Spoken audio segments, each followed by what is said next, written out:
Hey everybody, Kyle Sasser here, and it's everybody's favorite time of the month. That's right, real estate market statistics time. These real estate market statistics are for Pinellas County for the month of February 2024. So you're probably wondering, Kyle, you say that this is the February market statistics video, but the report says January. What gives? Well, the truth is January is the most complete numbers that we have. We look at reports after the month has ended.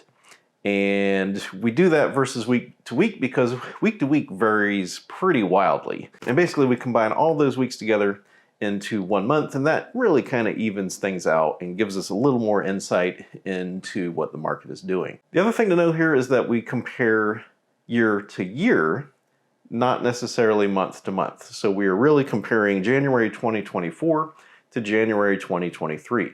Now, the truth is the market has moved pretty significantly in those 12 months, up and down. Normally, the real estate market is on a much slower trend. So in my most recent videos for the last year or two, I have been paying a little bit more attention to the month to month. The reason why we don't usually look at month to month, comparing, say, May to June to July, is that during the course of the year, there's a natural ebb and flow in the real estate cycle. Obviously, in wintertime, with all the holidays and everything going on, real estate usually takes a back seat in most people's lives. So there's usually fewer homes listed, and there's also usually fewer homes that go up for sale. Likewise, it also kind of follows the school year. August is usually pretty quiet because most people are getting settled and ready for the new year. But before that, you will usually see a peak or two compared to previous months towards the spring or beginning of summer as people readjust and get moved for the school year. So month to month can be a little bit misleading. So we usually look at year to year. But like I said, the market has been moving such that I've really kind of had to pay attention to both because we have been on a little bit of an oscillation cycle. So just to recap a little bit, if you've missed the past videos, so basically the story has been for the last few years that we have had a little bit of a price oscillation. The previous peak of the market and the end of the clear trend of an upward trajectory on home prices, that all kind of stopped in June and July of 2022. Since then, we've kind of been on this 6 month back and forth, 6 months of prices going up, 6 months of prices going down. And that seems to be holding true with the current stats, but I do want to kind of tell you what my expectations are for 2024 in the later part of this video. So be sure to stay tuned. Now, a little explanation for median and average. If you remember back to your math class, you know that average is you take, let's say, 5 homes, you add up the sales price, you divide it by 5. That gives you the average. Median sales price is a little bit different though. So the median is basically you take, let's say there are 50 homes that sold. The median is the point at which there is a equal number of homes priced higher as there are priced lower. So it's more of the true midpoint of the market. I typically like to rely a little bit more on the median sales price because historically it does not move around as much as average sales price. Average sales price can be pulled if you have a quirky month where, let's say, there was a hurricane or a large number of very inexpensive homes sold, or a handful of $15 or $20 million homes sell. That's really going to yank on that average sales price. Whereas median sales price, it doesn't usually move so much. That said, median sales price has been jumping around more than usual, and that's mostly because that metric is only based on closed sales, and our closed sales are down significantly from where they usually are. So normal month we would sell 900 to 1,000 homes, kind of in the pre-2022 days. We were doing 800 to 1,000 homes. We're down in the 500s now. So with a smaller number of sales, the median sales price is going to bounce around a little bit more. So you kind of have to keep that in mind as you're looking through these numbers. So without further ado, let's dive into these Pinellas real estate stats for February 2022. And again, if you want a copy of this report, there will be a link in the description down below. Total number of closed sales was up 3.8% from 551 homes to 572 homes. Cash sales was up 21.6% from 199 to 242. Interesting thing about that to me is, so normally cash sales hangs out at around 30%. Currently though, 242 is almost half of closed sales. I don't have a calculator on me to do that calculation. Somebody leave that in the comments below. But it's that to me, just off the cuff, looks a little higher than 30%. Total number of median sales price is up 13.8% from 400,000 to 455,000. Now again, remember, median sales prices jump around a little bit more. We had a fluke month, which I warned about, because the number of closed sales is so low now. The median sales price is going to jump around. We had a fluky month a few months ago of a $490,000 median sales price. And then the next month it literally dropped like 30, 40,000. So I have seen a lot of people ringing bells online that, the market's crashing. And basically that is people not really understanding how these stats and numbers get generated. You always kind of have to keep that in mind when you're analyzing this. If we look at previous month, median sales price, you can see we had, January we had 455, December we had 436, November we had that fluke month, 490, October we had 469, September we had 462, August we had 470. So we can see there that, if we take that fluke month out, we can basically prices have been bouncing around between like 430 and 460.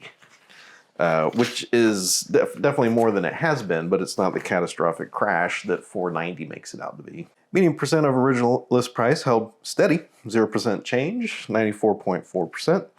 Median time to contract also held steady at 35 days. Just so you know, that is still very much seller's market territory. We do not get into buyer's market territory until that number ticks up to, 60 days or so. The other thing to know is, again, that statistic only gets calculated on successful sales. And there's a number of homes out there that are staying on the market longer. But that doesn't get factored into that number until they actually sell. Total number of new listings is up 26.3% to 1,178. Interesting thing with this is we actually added 500 or 600 additional homes for sale compared to what we actually sold, which has boosted our active inventory 33.5% to 2,223. And the doom and gloom section, which is foreclosures and short sales, foreclosures dropped 66.7% from 3 in January 2023 to 1. And short sales doubled, but it went from 1 to 2. So there's not a lot of doom and gloom in the mix. Now, I don't normally go over month to month so much. I've been doing these videos for, 5 or 6 years at this point.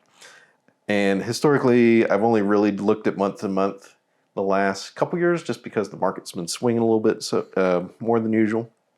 I've already kind of went over the median sales price with you, so I'll skip that. Closed sales have been under 1,000 closed sales for basically each month. So the total demand is down. Normally, if you go back and look through our historic charts here, historically our demand has been 1,000 homes or more per month. So we have had suppressed demand. The difference is the number of listings that have been going up for sale has also been down. They have been picking up here, but historically we would usually list around 1,000 homes. So currently we're in line with what we normally would be listing. But the bulk of the year, which is going to be, March through August, we're listing about a third less homes in 2023 and 2024, which, again, if you've been wondering how prices have gone up, even though demand is so low, that's why. The number of homes going up for sale is about a third of what it had been historically. And that's going to play into, kind of what I think is going to happen in 2024 here. Now, I do like to dive into the various price points because a $1 million home does sell at a slightly different timeline and pace than a $300,000 home. That is primarily just because the buyer pool is smaller on the $1 million plus homes. Obviously, there's more people that are able to and willing to purchase a $300,000 home than are interested in purchasing a $1.8 million home. Despite what, you see on TV, most people just don't, kind of buy a $1.8 million house on a whim. So total number of closed sales, there were 0 homes under $100,000 that sold in January. 100,000 to 150,000, there was a total of 2, which was 0% change. So there's a couple homes. And remember, this is the entire county. This isn't just St. Pete. 150 to 200,000 was down 33.3%, total of 10 homes. $200 to $250,000 was up 18.2%, total of 26. $250 to $300,000 was down 17.7%, 51. $300 to $400,000 was down 21.6% to 131. Then we see a little bit of a shift.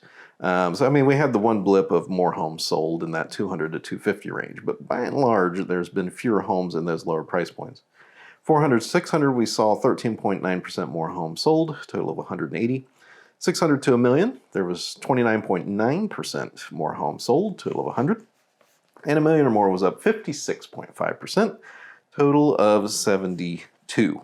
Median time to contract, I'm only going to kind of hit the high points here. So the interesting thing here is 400,000 to 1 million is taking longer to sell, but basically everything else is selling in shorter time frames. Now, a lot of that's just going to be, that 400 to 600,000 increase of 14.7%, a total of 39, and that 600 to a million, which is up 5.7% to 37.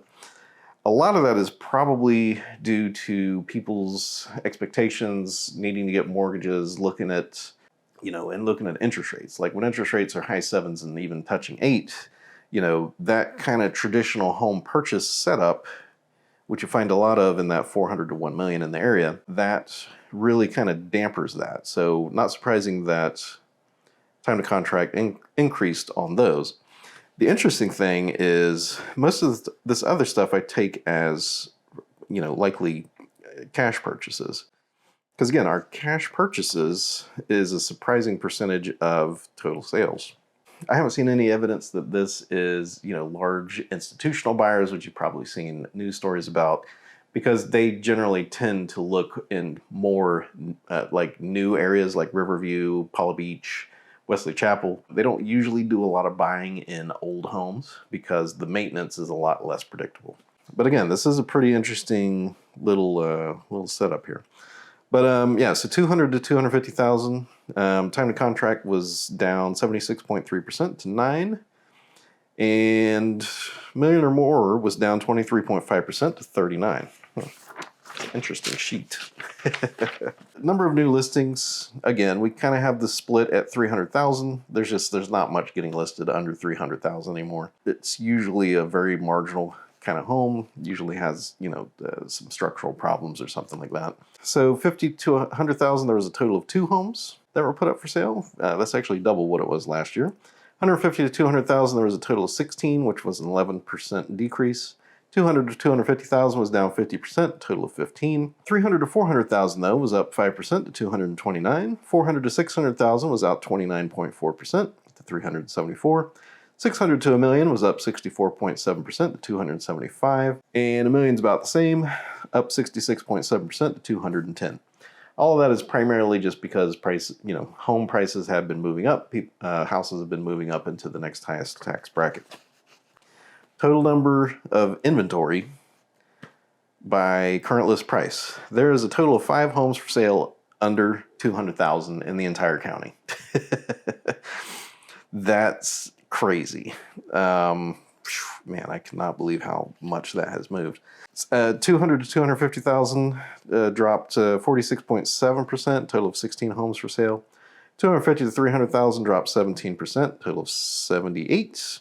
And after that, we see more houses in, kind of the higher tax, in the higher price brackets. So 300 to 400 went up 6.6% to 338.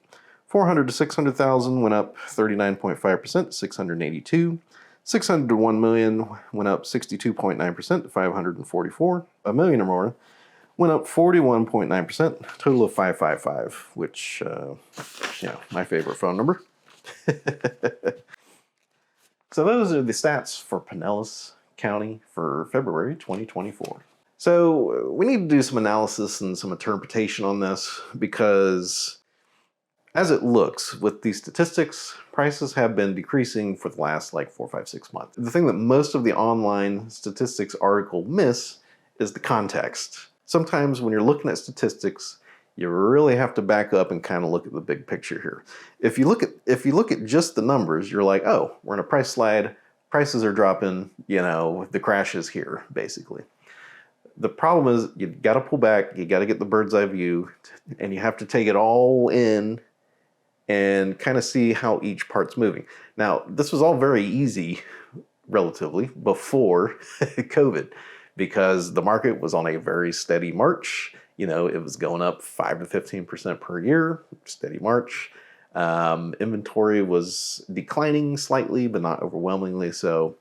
So very straightforward, very predictable. Since COVID and since the June, July kind of interest rate spike and demand crash, things have been wild, right? So when COVID hit, I kept an eye on things. I saw inventory drastically start reducing, and I started waving flags. I was like, hey guys, we're going to have price craziness if this trend continues. It took another 6 months or so, but it did finally show up. Prices really started ramping up through 2021 and 2022. And then, the Fed raised their interest rates, and then demand really cratered from, the last half of 2022. And basically what we've had since then is we've kind of had this teeter-totter effect, right? And what's causing it, it's a two-part thing. So the number of homes that are going up for sale are a lot less than what we had been listing, right? There's a lot of reasons for that. People are buying and holding because they have very low interest rates. People owning investment properties, like all of these kind of things kind of add up to fewer homes getting listed for sale. Now, normally, whenever you see the number of homes getting listed for sale being that much lower than usual, you would expect prices to really go up, which they did. Prices went up in 2023 and set new record median home prices despite interest rates being the highest that they had been in like 20, 25 years. If you had told me a few years ago, Kyle, interest rates are going to touch 8%, where's demand and prices going to be? I would say demand's going to crater and prices are going to be in a strong decline. That's not what's happening. What's happening is we are having this teeter-totter.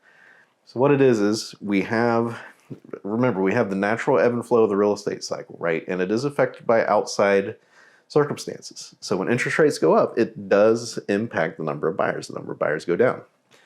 The thing is the number of new listings is so low that any shift in demand has an outsized impact on home price. If we were listing the same number of homes for sale that we were listing 3 years ago, prices would definitely be in a strong decline and we would definitely be in a buyer's market. Because inventory is still so low, we currently have very low demand. 1, because we're in wintertime. 2, because people still think that interest rates are, high 7s to 8s. As we get into springtime and people start thinking about making moves, which is the normal course of the real estate market, and as people realize that interest rates are down into the mid 6s, and I've even seen some 5s here and there, and if it's like a VA loan or something. As people realize that interest rates aren't as terrible as they were, that demand is going to come back, but the number of new listings is probably going to stay the same. And so what I'm expecting to happen is basically what happened in 2023. Demand should come back in spring and summer. It's rapidly going to chew through the low number of new listings that are going up for sale. And that whenever you have demand and not a lot of houses, prices go up. So that's what happened in 2023. 2024 is looking like the same setup. The only thing I have not seen yet is demand coming back, but last year that didn't really hit until March's numbers. So I'm going to be paying attention to it over the next couple months to see how things shape up. Be sure to, check out those videos. Currently, it is a very outstanding time to buy. We have been able to negotiate major price reductions and repairs for buyers. And on the selling side, we can still get amazing prices compared to, the last 2-3 years. Because again, we set record home prices. My expectation though is that prices are going to climb as we go through the year here. And if we pull a little further out for a little further bird's eye view, the inventory is also hurt by the fact that we do not have a large number of new homes being constructed. And I know you're like, but I see people building everywhere. Basically what happened is during the 2007 financial crash, the number of new homes being built dropped by 80%. They fell off a cliff. And we have only recovered, it's been a couple months since I checked this, but the number of new home starts has only recovered to 1990s levels, which means that there is a low number of new homes being constructed to satisfy the demand. So the number of existing home sales is dropped, and the number of new construction is also low. And so that's going to keep inventory low for a long time. But again, check out my next few videos because that's really going to tell the tale, especially if demand comes back. So those are the real estate market statistics and analysis for the Tampa Bay area for February 2024. Thank you so much for tuning in and watching. If you have any comments or thoughts, if you've seen a large amount of recent, as in like the last 4 or 5 months of institutional buying, I would love to hear it. I haven't seen anything show up on public record for that. But again, it's not something I do a lot of in-depth diving on, but I have checked it in the past. And as far as I can tell, most of those types of institutional purchases kind of stopped in mid-2022. I saw a news story where the reporter was literally using 2022 information to try to describe the shape of the real estate market today, and that is not the way you do it. There has been so many changes in the real estate market since mid-2022 that you're really shooting yourself in the foot if you're trying to make any decisions based off that information. So far as just experience in the market, what demand usually does, and the number of homes that are currently for sale, everything's kind of shaping up for a repeat of 2023 in 2024, which means, low inventory, not a lot of homes for sale, and increasing home prices. It would be interesting if something different happens, but that's basically kind of the teeter-totter oscillation that we've been on since June, July 2022. So thank you so much again for tuning in. My name's Kyle Sasser, realtor in the area. If you'd like help finding your own great home in the Tampa Bay area, I would love to help you out. You can reach me at 727-300-2111. There'll also be a link to our scheduler in the description down below. You can book a chat at a time that works best for you. If you're thinking about buying or selling, we do both. Also, check out the rest of my channel. We have some a little bit more of the nitty-gritty side of real estate and what you really need to be concerned with, more than the the glamorous videos of HGTV and other other things. Like if you really want to know what's going to impact you when it comes to real estate, check out some of my other videos. But again, thank you so much for watching. My name is Kyle Sasser, and I'll talk to you soon.